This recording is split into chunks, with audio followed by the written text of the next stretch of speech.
let's look at the residue of trauma.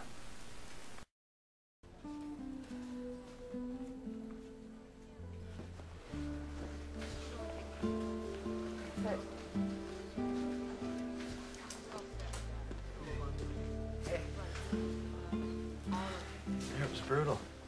Yeah, I've never seen anything like it. Everyone was just, it was so bad that Wakefield couldn't call time of death. You want to talk about it? What's there to talk about, Ray? You know, it's just another tragedy in a job full of awful tragedies. You know, it's what we signed up for. Actually, none of us signed up for this. All right? Excuse me?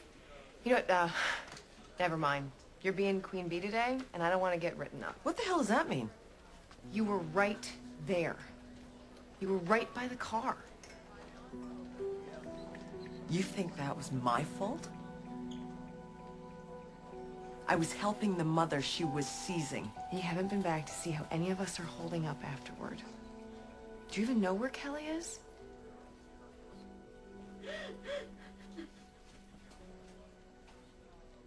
Kelly? We've all been through hell. Come on out and we'll talk it out. Kelly? Go in. Okay.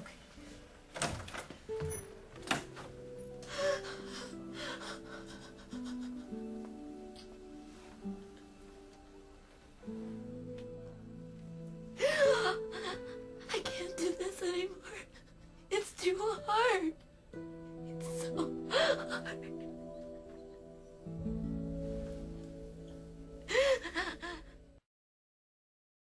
Interventions. Number one, what do we do?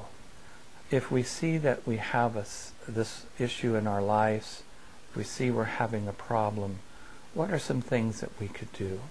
Well, number one, become more self-aware. Be aware of how you're being touched by the crisis.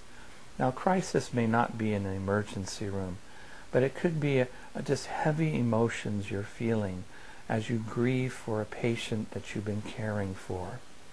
How am I being touched? You want to be asking yourself that question. A second intervention would be to share with someone you trust. I find it interesting that when I come home, my family really don't understand the world we live in and the medical world. And they really don't want to hear about my trauma that I've been going through. And so you really need to find someone that understands, that someone you can just share your heart with. And that is going to be helpful for your emotions. Number three is kind of a fun one for me. Take me away, chaplain. And what I mean is, know that chaplains are always here for you. We care deeply for each and every staff member. And go up to the chaplain and say, could we talk for a moment? And I want all of you to know that whatever you say to a chaplain is held in the highest confidentiality. We cannot share with anyone the things that we've talked about. Number four is move towards spirituality. For me, because I'm in the midst of this quite often, the comfort I find and the hope I have is there is a God.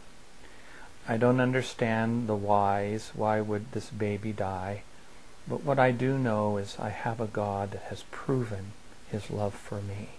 What I do know by faith is there is a place called heaven where healing will take place. So develop a closeness to that which brings meaning to your life. Number five is live a healthy lifestyle. Gosh, we know that if we eat well, if we sleep enough hours, and if we're doing physical activity, that's going to help us in every part of our life. So I think living healthy will help us deal with a lot of emotions. And number six is find a passion and enjoy living. Sometimes I enjoy just working in my yard. It has nothing to do with people, nothing to do with what I do every day, but find something that you can find joy in doing. and that will help you be healthier.